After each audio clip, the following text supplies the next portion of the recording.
Hey my old chum, and welcome to the video. Today I'd like to sit down and have a little chat about the good old United Kingdom. Now, you long-time viewers are probably really tired of hearing this by now, but I gotta give context to the new people real quick, so just bear with me. Alright, so I was born and raised in the West Midlands of England and lived there until 2 years ago when I moved to Germany. Right now I can count the number of countries I've been to in my whole life on one hand, so please remember that I'm not trying to say that the things on this list are exclusive to the UK, and also that the list is based on my experience in the small area where I grew up and the few places I visited and doesn't apply to the whole country. So now that that's over with, and I'm still inevitably going to have my comment section flooded with "but in my city/country" type comments, let's talk about some cool things that I like about Great Britain.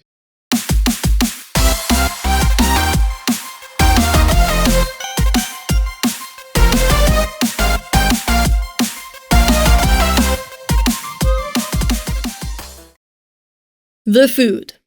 Britain is not exactly famous for its great food. Quite the opposite, really. In fact, it is known by most to be pretty bad. But personally, I believe the problem most people have with it is that it's too simple for them. Y'all can't enjoy good food unless there's 50,000 herbs and spices injected into it. Well, guess what? Britain's got you covered on that. Go get yourself a curry. And when you're ready for something more exotic, head down to the chippy and just enjoy the real flavour of a simple fish and chips.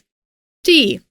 I'm aware that this one's a bit of a stereotype, but honestly, for good reason. British tea is great, particularly with a biscuit or two. When you dip a chocolate digestive and the biscuit gets so soft and absorbs the flavour of the tea and the chocolate melts.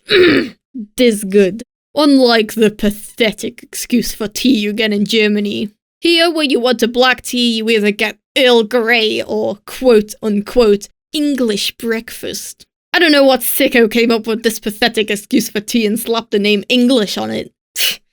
English? Yeah, when this stuff is English, then so is chop suey. Try bringing it to England and see what happens. You'll get angrily stared at so hard you'll feel uncomfortable for weeks. Accent.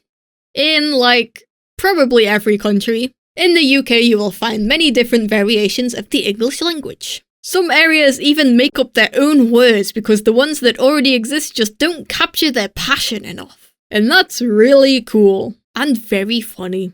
Unless English is not your first language. You're fluent in English? Think again. Good luck visiting anywhere other than London, my dude. Some people's accents are so thick that even other English people don't understand them. So one of the things that I love about Britain is watching non-native English speakers struggle to understand our accents. The humour/television.